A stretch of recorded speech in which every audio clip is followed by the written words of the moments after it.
a really, really cool thing, especially for all you guys who like the off-grid stuff. Really cool stuff. This is a Woodland Mills HM130MAX. It's basically a gas-powered bandsaw on a track that mills wood. This is how it comes, crated up. I did have some accessories, spare parts, that type of thing, and a toolbox and stuff, which I think, no, that's tow board. It's on here somewhere. This is the toolbox right here. But we're gonna uncrate this, put it all together. I just got 10 foot of bed. It's an electric start gas motor. We'll have to put a battery and stuff on it, which I'll have to go get. I don't have one. It just takes a lawnmower battery.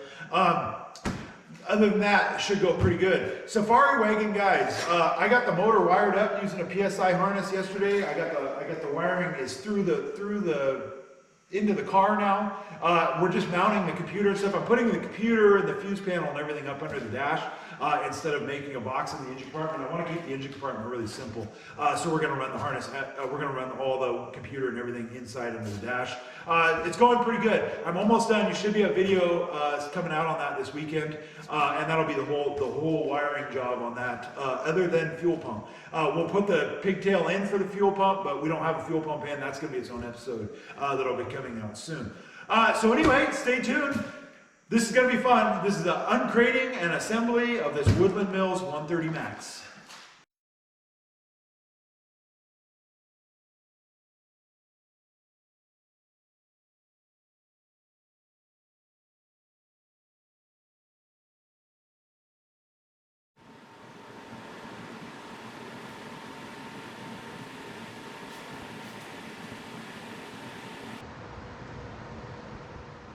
Poof, you're right. So, overall quality, the pan view that I just showed you there, that's everything that comes in the 10'5" length HL130MAX cut kit that they sell you. That's everything. That's everything. All those additional parts I pulled off the top, those were all add-ons that I bought. Some of them were just spare parts and stuff. Those are off to the side. We'll get to those at the end of the video. My initial quality, the initial quality and the crating and the quality of the parts and all that stuff is better than I was expecting. So that's good. That's really good. The welds on it they're commercial welds. They're good. They're great. They did exactly what they needed to do. They have good tie-in. They're not the prettiest welds in the world, but they're like an industrial, like farm type weld. So they're great, and they did good so far on everything. I didn't see anything that stood out like, oh man, that's a bad weld. You know, how did that make it through QA? I saw nothing like that, and I didn't see any weld repairs, which stand out like sore thumbs to me. So whoever's doing the welding and stuff for them, they're doing a good job. They're not having to go back and fix things or anything like that. So that's good. The coatings are way better than I was expecting. And I'm not trying to mock Woodland, but the color online, to me, my impression from that color, it looked cheap. It made me really question whether I wanted this one, because I don't know why, but for some reason that color just came across cheap. I don't know if it's because I'm relating it to other products that I've seen before or what. And so I'm just pointing that out to you. It doesn't look cheap in person, and the quality is there, and the parts are very heavy duty, very thick materials. Nothing on this thing was chintzy. Nothing was chintzy. So far. So we'll put it together. I don't expect we're going to find anything that's chintzy or junky. It's very, very well built, very well thought out. The crating was well thought out. All right, so step one is basically step three. The first two steps are pulling the, uncrating it, and the tools you need to put it together. The way I'm doing it here, if I were to do it again, so I'm going to advise you to do it this way, put all the feet on the track first, set it all up, just set it together. You don't need bolts or anything. Get it up, and then start putting your bolts in. I ended up doing that later. After I was trying to do it just right on the ground and having to lift it up to put the nuts and stuff in, or the bolts in. So anyway, start by putting it on the feet, and then work your way around and start bolting stuff together. Then when you start squaring it up, start in the middle and work your way out in either direction. So you're holding 37 inches outside dimension on those channel angle irons. And that's very critical. You need that 37 is the most critical part of the whole thing. But start in the center, make it real square there, and then work your way out in both directions. That's not what I did. That's what I wish I would have done. So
all right, so what you just saw me put in was those log clamps.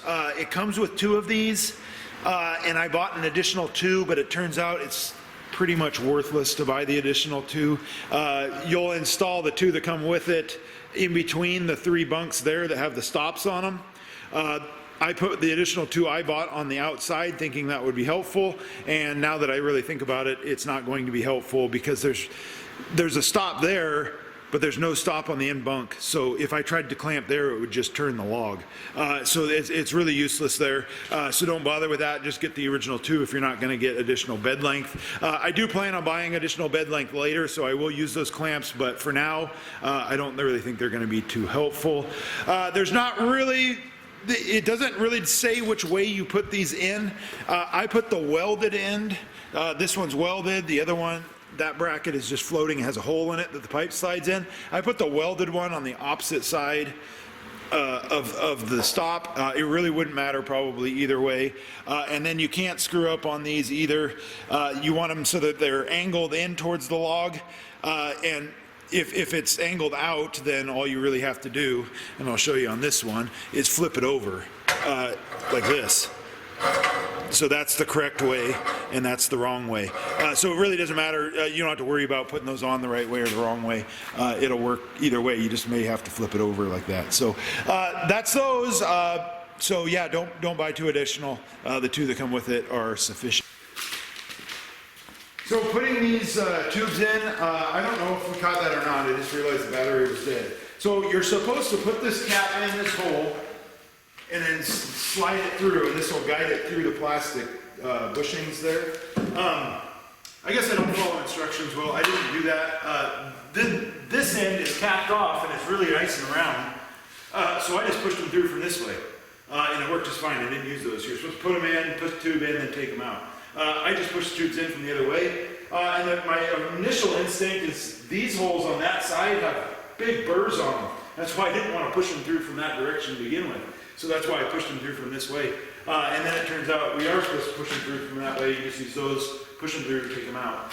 I didn't do that. I just pushed them in from this way. I don't see why you would need these and to do it that way.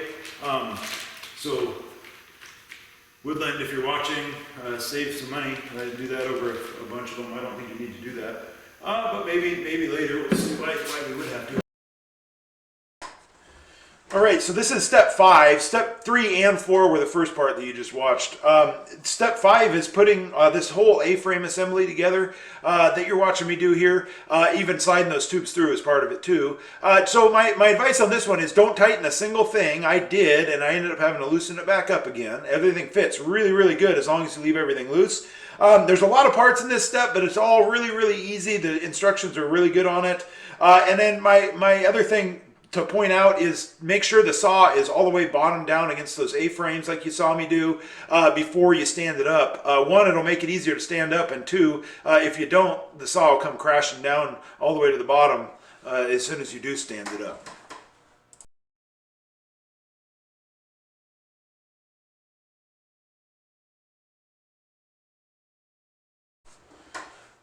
All right, so there's no more numbers on the steps. I just realized in the manual. So water tank, it fits okay. I had to spread the tabs a little bit. That's because they chose to design it so that the tank spans over the tabs instead of being to the left of the tabs or the right of the tabs. And the problem with designing things that way is when you go to put it together, the thickness of the paint twice now added up, so now you have to kind of spread the tank a little bit to fit over it. Had they went to the left or the right of the tabs in their design, the thickness of the paint wouldn't have mattered because it'll just kind of offset the tank one way or the other, the thickness of the paint. But that's okay. It worked. I got it on there. Now we're on to the battery. Optional step. You don't need a battery on this thing. You can pull start it. It has directions for it either way. Really simple to do. Really good directions on that as well.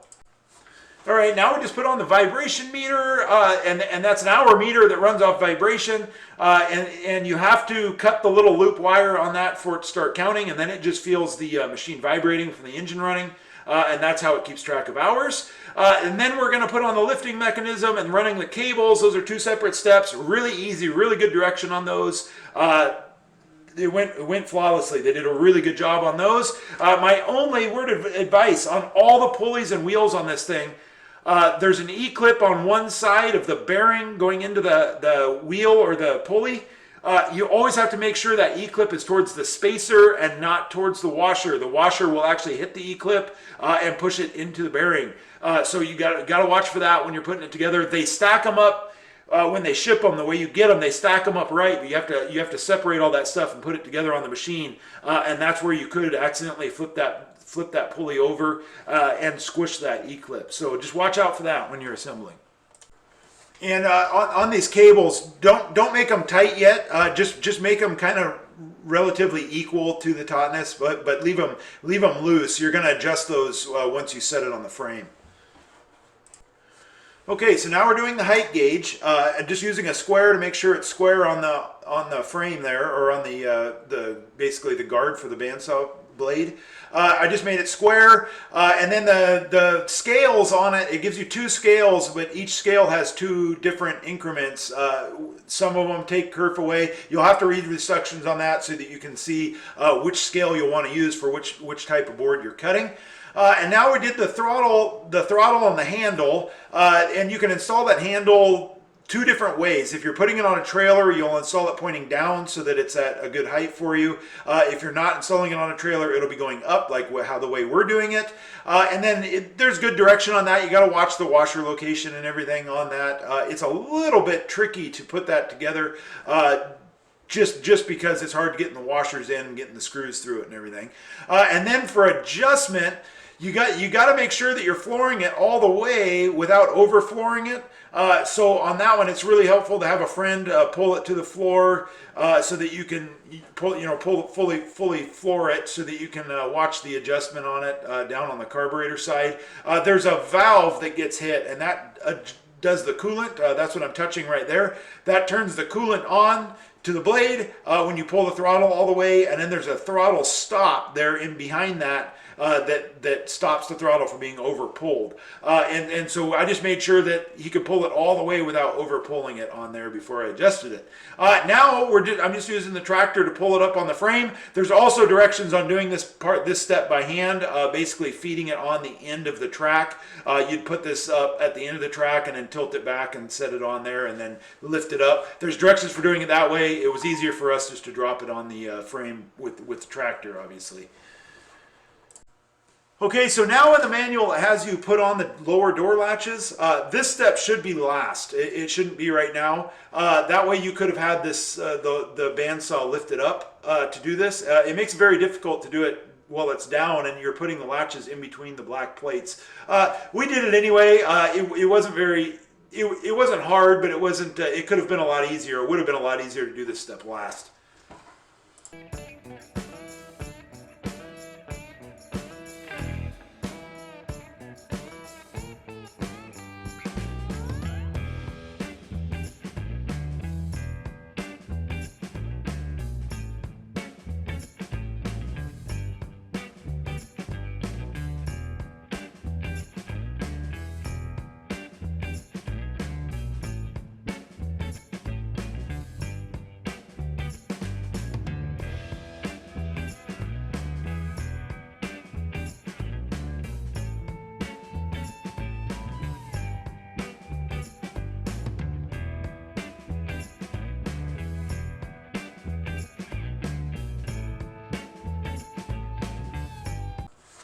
All right, so now here's just a walk around of it, totally assembled.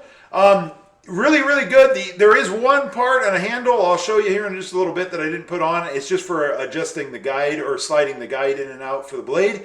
And then this is a toolbox that I'm showing you right there. It actually replaces the bunk it's sitting on. It bolts in with the same 2 bolts. It does use one hole differently, but it just bolts on in replacement of it. That's where you would put it on there. That's the bunk you most likely will never actually use as a bunk.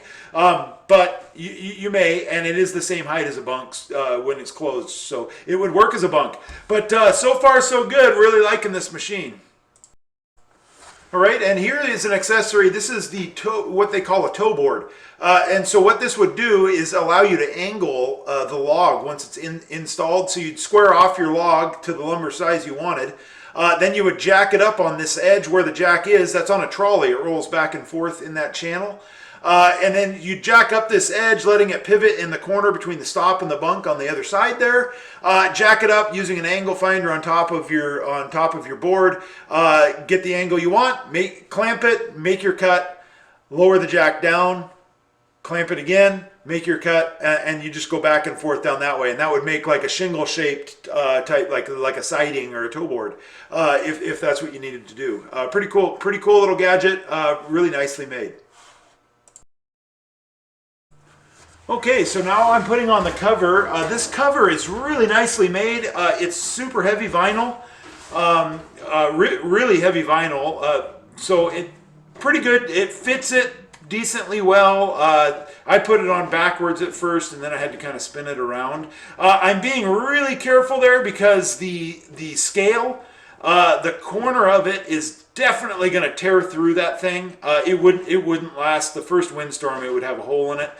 So we need to make a foam cover that we would put on the top of that scale before you put this cover on, so that doesn't happen. That's the only spot I see that stands out that it would tear through. You can see it kind of poking up there right now on the left side of the machine.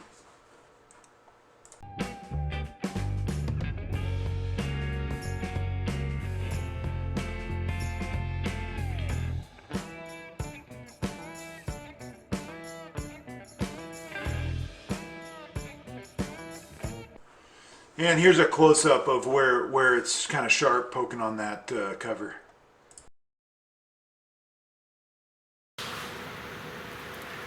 Okay, this is spare parts kit 2550.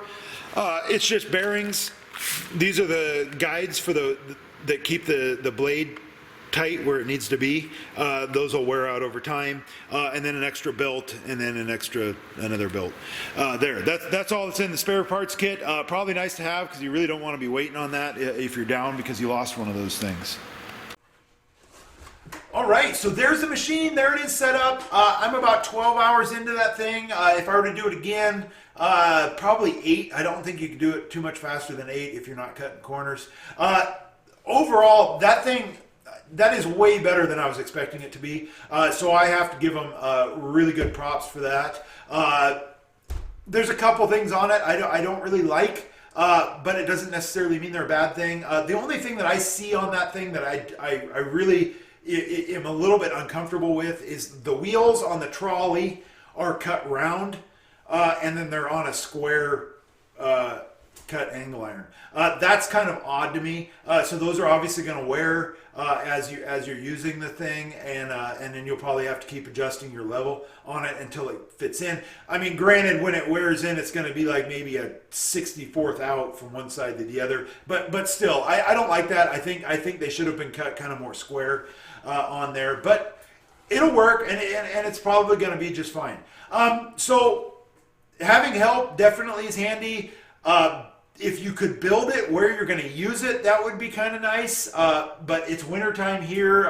I couldn't count on the weather cooperating. Plus, I don't actually have a place set up for it. I'm going to have to grade it. I'm going to set pillars in the ground. So I kind of needed to know where all those things were before I actually started building it.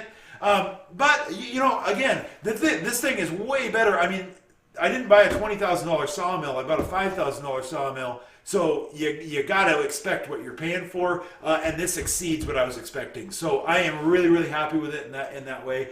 So good job, Woodland. I'm pretty impressed with your machine so far. Next video on that one will be in a few weeks from now once I get the thing installed outside. So anyway, thanks for watching. I really hope this is beneficial to someone who's shopping these sawmills right now. I know these are a popular thing. I have no regrets with this one at all. The only thing I need now, I need to come up with a way of loading logs. Some of the ones you'll see come with ramps that you roll the log up. They kind of have fingers so that the log won't back roll on you. I need to come up with something like that because even though this thing's pretty stoutly built, I don't want to be trying to load the thing with my tractor. You'd easily knock that thing out of square, possibly bend it, maybe damage it. If you had a lighter tractor, a little Kubota or something, it probably would be easier to finesse the logs on there. I do have fingers. That's a video coming up. I do have a thumb coming for the bucket on my tractor for the backhoe. So that video will be coming up. But again, I still don't know if I really want to try to use that to load that machine. So I need to come up with some ramps. But anyway, thanks for watching. Safari video, guys. Tomorrow night, Sunday night, there should be a video coming out on the PSI harness on that thing, Gen 5 LS motor, technically LT motor. Thanks for watching. We'll see you then.